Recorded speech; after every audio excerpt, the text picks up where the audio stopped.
The first reading is from John chapter 13, starting at verse 21, which is on page 1081 in the Church Bibles.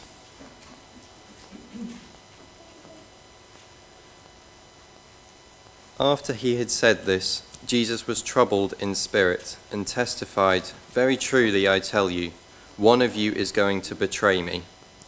His disciples stared at one another, at a loss to know which of them he meant. One of them, the disciple whom Jesus loved, was reclining next to him. Simon Peter motioned to this disciple and said, "Ask him which one he means." Leaning back against Jesus, he asked him, "Lord, who is it?" Jesus answered, "It is the one to whom I will give this piece of bread when I have dipped it into the dish."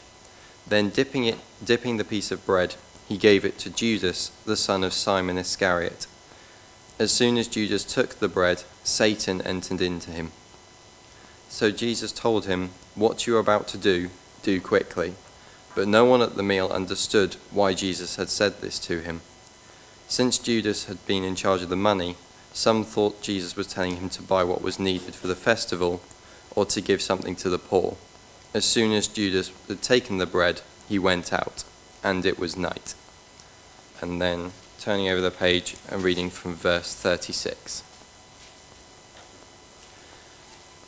Simon Peter asked him, "Lord, where are you going?" Jesus replied, "Where I am going, you cannot follow now, but you will follow later." Peter asked, "Lord, why can't I follow you now? I will lay down my life for you." Then Jesus answered, "Will you really lay down your life for me? Very truly I tell you, before the cock crows, you will disown me 3 times.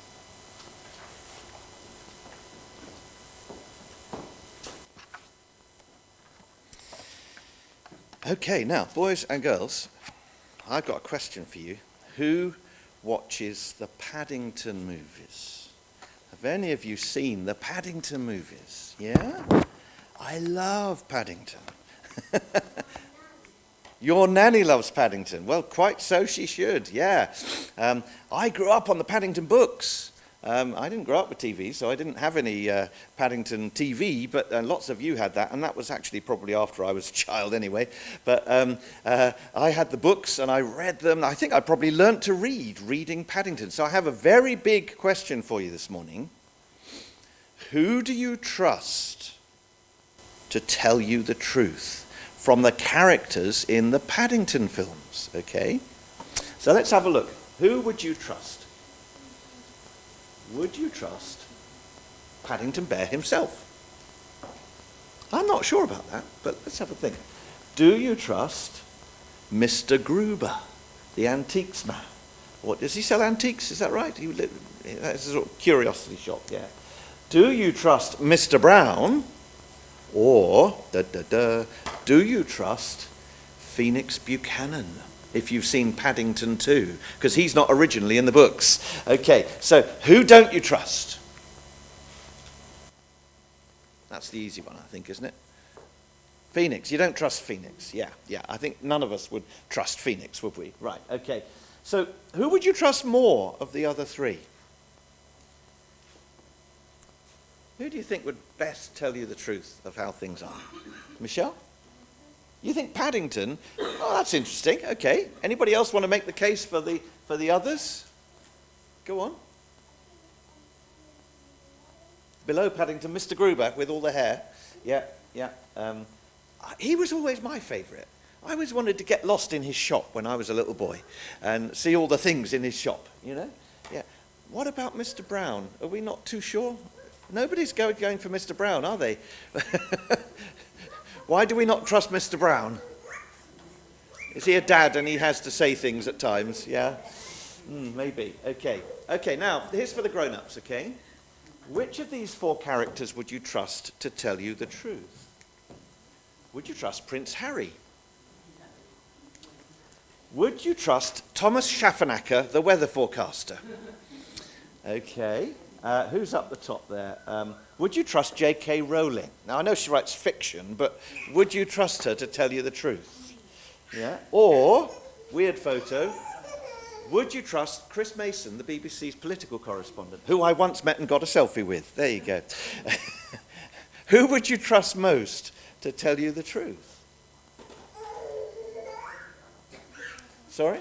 J.K. Rowling. There you go. Yeah. Okay. In a descending order? Any other bids?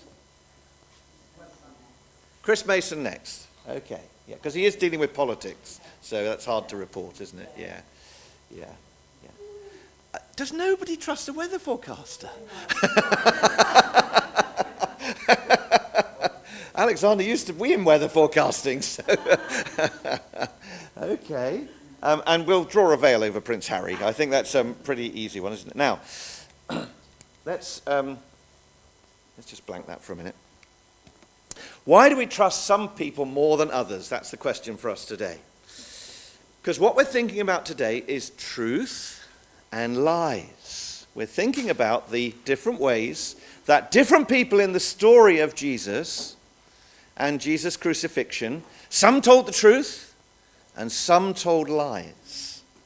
And who do we really believe? Who do we trust? Who will tell us the truth? Will we tell the truth? Or will we just say what other people want to hear? Sometimes that's true, isn't it? That parents say to us, have you done your homework? Yes, of course I've done my homework.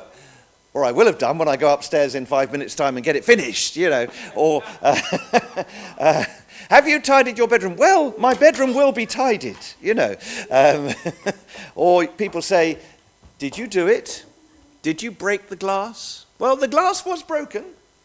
But that was then, this is now, things have moved on, and other ways that we evade, we sort of wriggle out of telling the truth, don't we? Yeah. Well, now, we're going to begin our story tonight.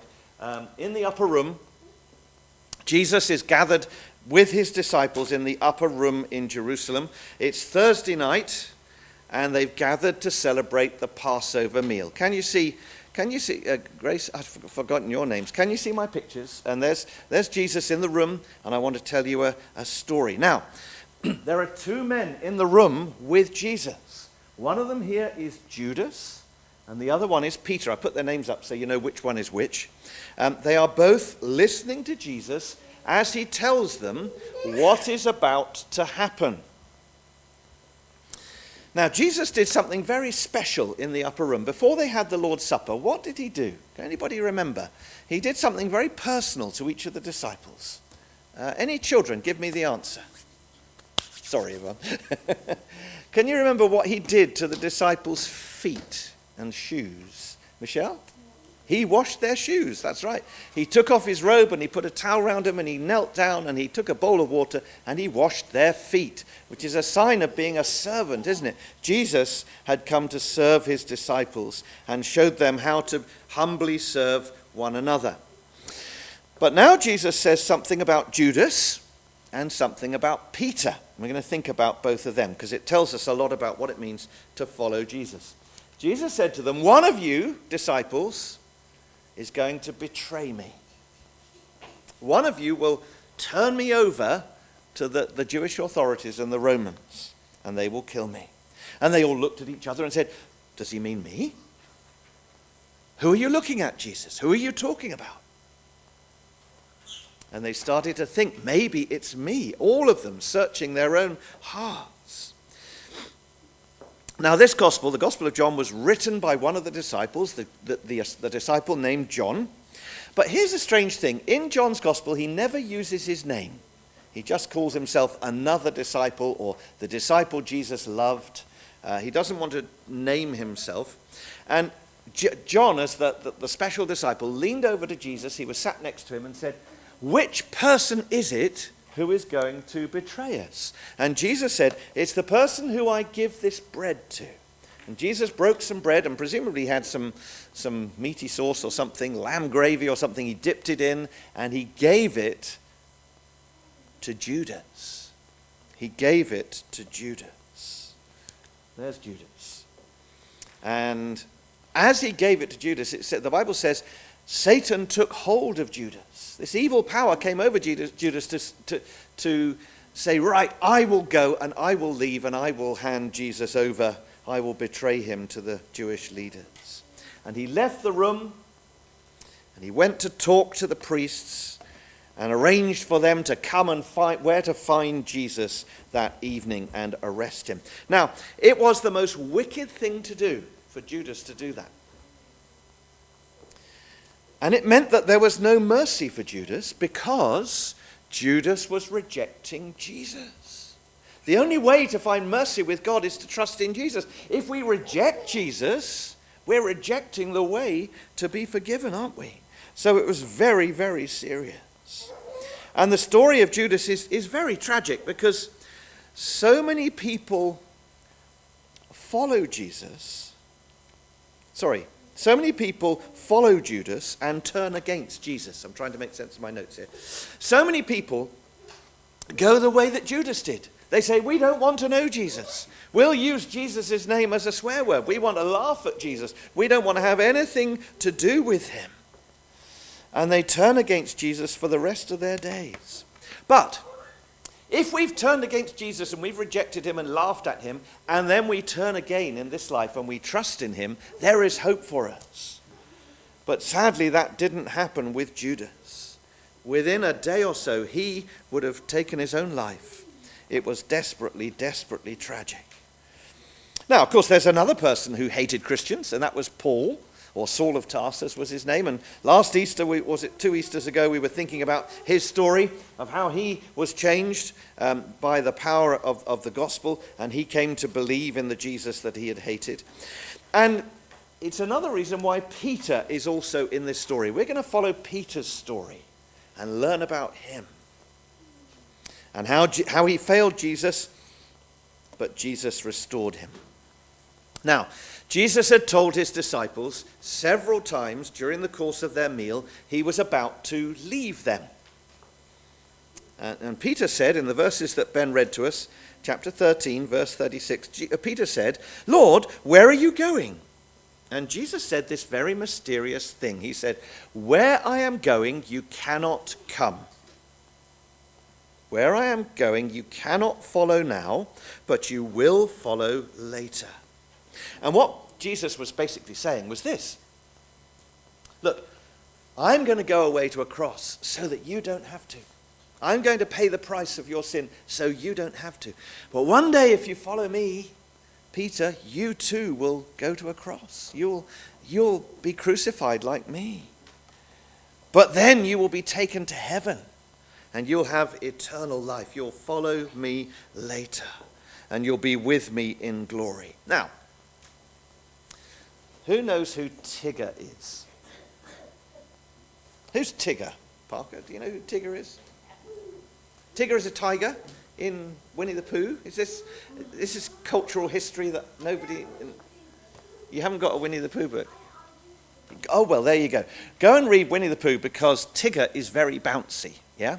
And we talk about people being Tiggerish because they can't stop. They're very enthusiastic. They can't keep quiet. They're like me, and they all the time have to say something. And Peter was very like Tigger. He couldn't keep his mouth shut. So Jesus said, where I'm going, you cannot follow now, but you will follow later. And Peter said, Lord, why can't I follow you now? Why can't I follow you now? I will lay down my life for you. Wow, that's a very bold claim, isn't it? Peter, are you really going to lay down your life for Jesus? Won't it be the other way round? Jesus said, will you really lay down your life for me? And this is what Jesus knows, because he knows the future. Very truly, I tell you, before the cock crows, you will disown me 3 times. Let me say that again. Before the cock crows, you will disown me 3 times. Now, isn't it interesting? Judas thought he was in control. I can go and get the authorities and they'll arrest Jesus and he won't have any say in the matter. And Jesus was really in control. Peter thought he was in control. I won't let anybody touch you, Lord. I'd rather die than let them touch you. And Peter and Jesus really knows what's going on.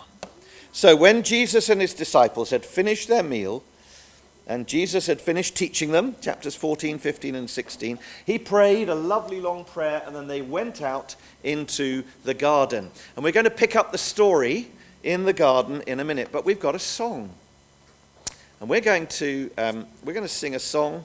Is that loaded up in there? Yeah. We're going to sing a song. It's one of our awesome cutlery songs. It's one of our lovely children's songs, so I think you'll pick it up very easily. Let's all stand and be ready for the video. Okay, John tells us that Judas, here's Judas, came to the garden. Jesus has been in the garden. He's been agonizing over whether he should run away and hide, but he knew that he was going to be arrested. And Judas came to the garden with a large troop of soldiers. Can you see all the soldiers in the picture? And the strange hats that they're wearing. And the chief priests and the religious leaders were there. There was no doubt whose side Judas was on, okay? Judas was against Jesus, on the side of those who wanted Jesus dead. And he came close to Jesus and he kissed him. I mean, the picture says he kissed him on the hand. I don't know. But that was the sign, because how would they know which one was Jesus other than if Judas kissed him? Had any of the soldiers ever seen Jesus? Probably not. And there was no sort of wanted poster because they didn't have photos. So what they needed was someone to take them to Jesus and to tell them, yes, this is the one who we have got to arrest. So that's what Judas did. And it was a very treacherous, nasty thing to do, to go and hand Jesus over to them. Now, we need to be very clear, don't we? It's very dangerous to reject Jesus. We must not push Jesus out of our lives. We must not write him off as a liar or a fraud.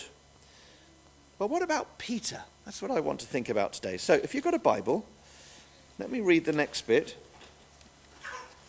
from chapter 10 of chapter 18. This is on page 1086. Page 1086.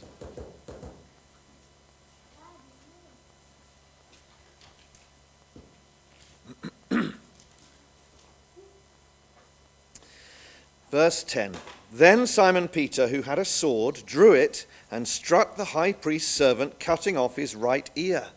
The servant's name was Malchus. Jesus commanded Peter, Put your sword away. Shall I not drink the cup the Father has given me? Then the detachment of soldiers, with the commander and the Jewish officials, arrested Jesus. They bound him and brought him first to Annas, who was the father-in-law of Caiaphas, the high priest that year. Caiaphas was the one who had advised the Jewish leaders that it would be good if one man died for the people. Simon Peter and another disciple were following Jesus. Because this disciple was known to the high priest, he went with Jesus into the high priest's courtyard. But Peter had to wait outside at the door. The other disciple, who was known to the high priest, came back, spoke to the servant girl on duty there, and brought Peter in. You aren't one of this man's disciples too, are you? She asked Peter. He replied, I am not. It was cold. It was nighttime. And the servants and officials stood round a fire that they had made to keep warm. Peter also was standing with them, warming himself. Okay, so Peter saw the crowd. Can you see where Peter is? Peter's down here. Here's Jesus. Peter is down here, and it's hard to see in the dark. But he's lifted up he's got a dagger or a sword, and he's lifted it up, and he's about to throw it into the back of the man who has arrested Jesus. Maybe he meant to kill him. But the good news is, Peter was better at fishing than he was at fighting. Okay? And either the man swerved or ducked, or somebody pushed his arm out of the way, and all he did was take off the man's ear. Now, I mean, that's pretty horrible, isn't it? Taking off the man's ear. Reality is that if you get a cut on your ear, it really bleeds, doesn't it? Oh, it bleeds, yeah. As President Trump found out. And this man's ear was cut off. And Jesus shouted at him, Put your sword away, Peter. You must not. Let me quote it exactly. Put your sword away. Shall I not drink the cup, the suffering, the death the Father has given me to drink. Jesus is about to die for our sin, in our place, and he didn't want anyone to stop him, least of all Peter. And Luke tells us that Jesus touched the man's ear, took the ear, put it to the side of his head and healed him, and just like that, it was as though it had never been cut off. Well, the name of the man who had his ear cut off was called Malchus, or should I say the name of the man whose ear was healed was Malchus. That would be a better way of putting it. And we're going to hear about him later on in the story. Now, Jesus was bound, and they took him, and they led him away with his arms tied up. I don't think they had handcuffs in those days, but they chained him or whatever, and they led him away to the high priest's house. So here they are in the high priest's house. Here's Annas. Let me tell you a little bit about Annas. Now, Annas had been high priest in Jerusalem, the chief priest, for many years, but the Romans didn't like him. So the Romans chucked him out. They said, you're not going to be high priest anymore. We're going to choose the high priest. And they had a new one every year. And it was a way of them controlling the people of Israel. But the people of Israel said, we know who our high priest is. We're going to follow him. It's like, imagine President Putin taking over the Vatican and dismissing the Pope and saying, I'll appoint a new Pope every year. I think the people would have listened to the original one, wouldn't they? And that's pretty much what happened in Jerusalem. People still thought Annas is the real deal. We'll listen to him. But the Romans had appointed Caiaphas. Now, Caiaphas is interesting, and John wants us to notice this. Because back in chapter 11, John records a conversation. When they're plotting to arrest Jesus, Caiaphas said something fascinating. He wanted Jesus to die because he thought it would be better for the people of Israel if they killed Jesus to stop people believing what Jesus was teaching. They believed that everything Jesus was saying was wrong. Was Jesus saying wrong things? Was Jesus telling them lies? No, definitely not. No. And so Caiaphas said this way back then. It is better for you that one man die for the people than that the whole nation perish. Well, it sounds a bit like the gospel, doesn't it? That's exactly what Jesus is going to do. You see, again and again, John weaves these little things into the story to tell us some really important things. Now, think about what he said. Sometimes I say something, and I didn't mean it to mean all that I said, and I say more than I intended. We all do that sometimes, don't we? Caiaphas has said something wonderfully true. Jesus, by his death, what was he doing? He was dying in our place. He was taking our punishment in our place. And Caiaphas talked about that long before it happened. Even though Caiaphas was going to be the man to, condemn him to death. And one of those who put Jesus on trial. Now, it is all a part of this story, all the way through, that nothing happens by accident. It's all part of God's plan. And although it looks like Jesus isn't actually in control, he is in control. He really is the one who's in charge. And that's a great comfort to us, isn't it? Now, let me tell you about Simon Peter. Simon Peter was following behind Jesus. There's a big crowd. It's in the dark. They're going back into the city. They will knock at the gate of the city and it will open and let them all through. And Simon Peter, the other disciples, other than John, have all run away. And Simon Peter's there with John, and they're sort of at the back of the crowd, and they go in the gate with Jesus and all the other people who've come to arrest him, and they slip into the city that night. Simon Peter followed at the back of the crowd, but he kept his distance. The other person who saw all this was John, who wrote this gospel for us. Now, John knew some people inside the high priest's household, and they let John in the gate. But Peter waited outside. Very detailed, this, isn't it? John gives us lots of facts to help us to understand the story. And so Peter looked in through the gate, and John came to him and said, No, come in. Come into the high priest's courtyard. It was dark. It was cold. It was the middle of the night, so they made a charcoal fire. lovely hot charcoal fire to sit round in the darkness. And Peter sat by the fire to warm himself up. I think he was probably shocked that Jesus had been arrested and didn't know what to do. And he sat there and his head is spinning and he's very worried. What is actually going to happen to Jesus? And he's probably thinking, oh, I remember what I promised that I would do. And he realized that this was a household full of people who hated Jesus. Now, the servant girl who had led him to, had let John in the gate, and she'd been there when John opened the gate to Peter, she let Peter in, and she comes up in the darkness and she gives Peter a good look. Let me give you all a good look. I can see who's paying attention this morning, yeah? She looked in their faces. She looked in Peter's face and John's face, and she looked at Peter again. Oh, hang on, who are you? The servant girl said to him, there she is, you aren't one of this man's disciples too, are you? It's a very clever question, right? She's expecting him to say no. What should Peter have said? What should Peter have said when she asked him, you aren't one of this man's disciples, are you? What should she have said, Michelle? He should have said the truth. Yeah, absolutely. He should have been honest. It was the first moment where Peter could say, yes, I belong to Jesus. But fear took over his heart, and he told a lie instead. He said, I am not. Now, what's the problem when we tell one lie? Anybody? What happens after we've told the first lie? Go on, Cheesy. You have to cover it with another lie, yes. Oh, what a tangled web we weave when first we set out to deceive, yeah. And so if you tell one lie, to keep that lie and stop being found out, you've got to keep telling more and more and more lies, haven't you?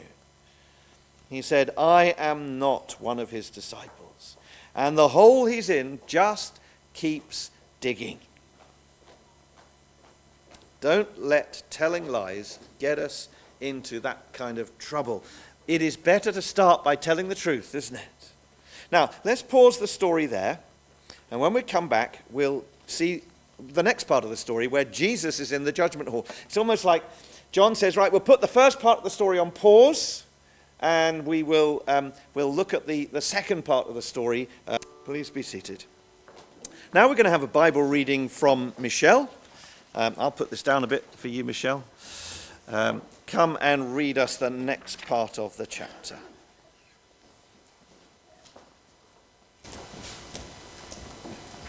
So this is John 18 from verse 19. Meanwhile, the high priest questioned Jesus about his disciples and his teaching. I have spoke openly to the world, Jesus replied. I always taught in synagogues or at the temple, where all the Jews came together. I said nothing in secret. Why question me? Ask those who heard me. Surely they knew what I said. When Jesus said this, one of the officials nearby slapped him in the face. Is this the way you answer the high priest? He demanded. If I said something wrong, Jesus replied, testify as to what is wrong. But if I spoke the truth, why did you strike me? Then Annas sent him bound to Caiaphas, the high priest. Peter's second and third denials. Meanwhile, Simon Peter was still standing there, warming himself. So they asked him, you aren't one of his disciples, are you? He denied it, saying, I am not. One of the high priest's servants, a relative to the man whose ear Peter had cut off, challenged him. Didn't I see you with him in the garden? Again, Peter denied it, and at this moment, the cock began to crow. Okay, now I think we should learn that verse, that saying of Annas the high priest. Let's put it up. Let's learn this as a memory verse, can we? Can we all try and say this together? After 3, 1, 2, 3. It is better for you that one man die for the people than that the whole nation perish. John 11, verse 50. And again, it is better for you that one man die for the people than that the whole nation perish. John 11, verse 50. Let's hide a couple of words, shall we? All quick, have a good look. Yeah. Okay. It is better for you that one man die for the people than that the whole nation perish. John 11, verse 50. And we'll do a couple more. Oh, hang on. There we go. Better and perish, remember? Okay. Ready? 1, 2, 3. It is better for you that one man die for the people than that the whole nation perish. John 11, verse 50. Okay. So, Jesus was questioned by Annas, the high priest. Now, he was going to have a full trial by Caiaphas, and people would throw, accusations against him. They would tell people what he'd done wrong and what he'd said and so on. Now, what's interesting is in John's Gospel, we never hear anything about that. He goes to Caiaphas in verse 24, and he comes back in verse 28, and John says, you already know about that. I don't need to tell you about that. But he does tell us about this conversation with Annas, the high priest. Annas wanted to have his own go, you know. So he's kind of standing in the police station before they get into the interview room. He wants to say, send him to me. I've got some questions to ask him, which was all strictly illegal in their law, but there we go. He asked him how many disciples he had. It's a strange thing to ask, isn't it? But I think what he was worrying about was, look, are there lots of people following you? Because if there are, this is much bigger than I thought it was. He also asked Jesus, what have you been teaching them? Which is a bit of a stupid question, really, because there's a great deal that Jesus could have answered. I mean, just basically everything that's written in John's Gospel, Jesus has been teaching them. So it's all a bit stupid. And I just think of Annas as being like one of those old men who was a bit pompous and full of himself and stood there and said, what is it they've been saying about you? You know, what is all this nonsense? Oh, come on. You know, that's how I imagine him to be. You know, the sort of old man who probably couldn't hear terribly well when Jesus answered him and wasn't actually interested in any answers. He just wanted to throw a load of questions at Jesus. Now, Jesus' answer to him is very interesting. Jesus says, if you've got a Bible open, look at verse 20. I have spoken openly to the world, Jesus replied. I always taught in synagogues and at the temple, where all the Jews came together. I said nothing in secret. Why question me?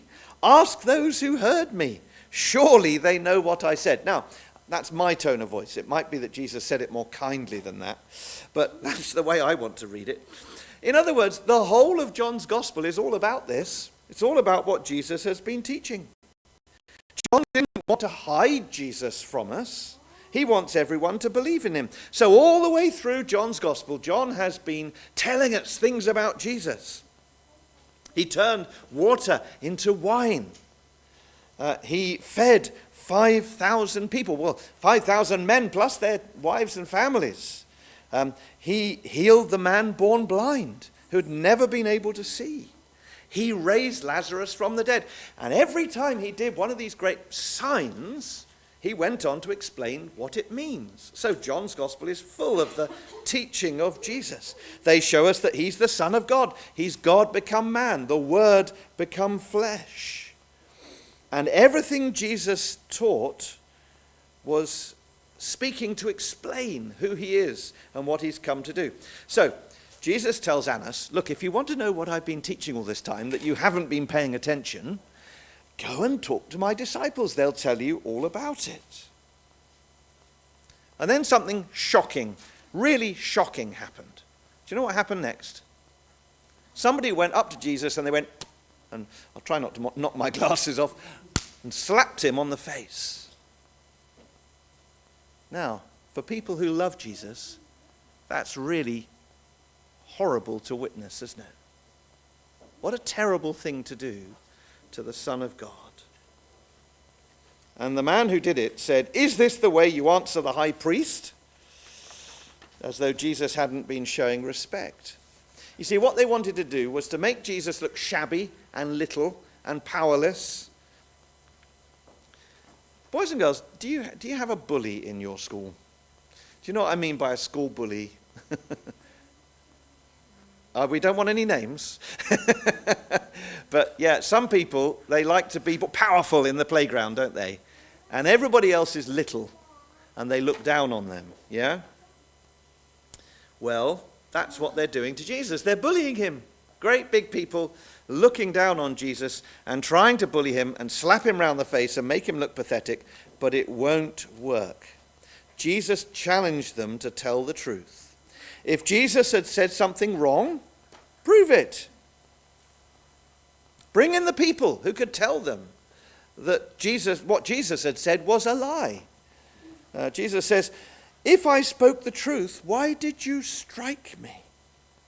Now, I want to ask every one of us here this morning, from the youngest to the oldest, have we listened to what Jesus said? You see, Jesus' words are written down for us in the Gospels, and it's our fault if we haven't paid attention to them. Have we listened to him when he told us that we were sinners, that we have rebelled against God? Have we listened to him when he told us that there's a day coming at the end of our lives, or when Jesus comes again, when we will have to answer for the way that we've lived our lives? Have we listened to Jesus when he tells us to turn away from our sin and trust in him, and turn to him and surrender our lives to him? Have we listened to Jesus when he offers us the most wonderful free forgiveness? He says, come to me, all you who are weary and burdened, and I will give you rest. If we trust in his death, he promises to give us life. Have we listened to Jesus when he offers us that new life? These are the great truths that we need to listen to. Well, let's finish this morning, and you've been very good, children. Let me just finish by catching up with Peter's story, okay? That's what Jesus said in the trial, but this is what Peter was doing outside the room. Peter's out in the courtyard by the fire, and a second man comes up to him and asks him, you aren't one of his disciples too, are you? Oh, now, this is a big test. He said, no, I'm not, to one person. What's he going to do the second time? Is he going to stand by the lie, or is he going to own up? Would he have the courage to stand up for Jesus like he said he would? Would he have the strength to resist temptation, the temptation to lie? And the answer is he didn't. You see, the problem with Peter is he's never going to have the strength to change until Jesus dies for him and gives him new life. If he's trusting in his own strength, it's never going to work. And so he simply said, I am not one of his disciples. And then another man came up to him, this man here. Can you see him? He's one of the relations of Malchus, the man who had his ear cut off. So he's probably already, I don't know, maybe he's been talking to Malchus, we don't know. And he has good reasons to recognize Peter. He says, didn't I see you with him in the garden? Oh, now Peter's been recognized. Can you feel his stomach churning? You feel the whole of him is going like this. Oh, what do I do? He's coming out in a cold sweat, and he's thinking. But he said, no, I'm nothing to do with Jesus. In fact, Matthew, is it, or Luke? Matthew tells us that at this point, Peter started swearing and cursing. I know nothing to do with Jesus. Did he start using Jesus' name as a swear word? Now, what happened next in the story? Any of the children tell me what happened next? After that third time, what did Jesus said was going to happen? Third time, Michelle? The cockerel crowed. I haven't got a picture of a cockerel, I'm sorry. But the cockerel crowed. And at the same point that the cockerel crowed, Jesus turned round and looked out into the courtyard, and Peter caught his eye and felt utterly ashamed. So Peter went out into the street and he wept bitterly. Now, just think about this. I'm not sure whether Peter knew who Jesus was talking about when he said one of them was going to betray him. I don't know whether at that point Peter had realized that it was Judas who was betraying Jesus.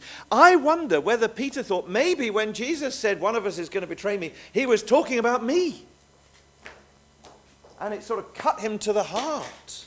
I have failed, he was thinking, and there's no hope for me. I have fallen, and I'm wretched, and I'm hopeless, and why on earth would he ever bother with me? But this isn't the end of the story of Peter, okay?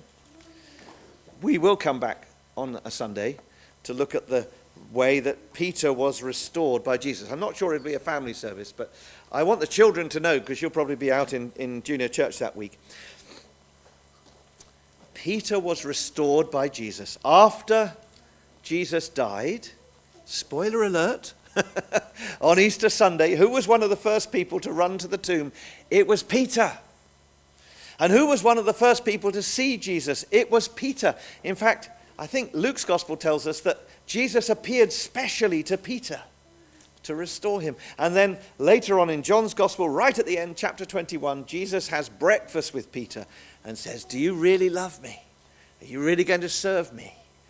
I want to restore you and give you a new beginning. And on the day of Pentecost, it was Peter who stood up 7 weeks after Jesus rose from the dead and told everybody about the resurrection of Jesus. So, whatever we've done, however bad our sin, however far we've run away from God, we can have a new beginning. And we can come and find peace in our Lord Jesus Christ. If we will come to him, he will save us. He will transform us.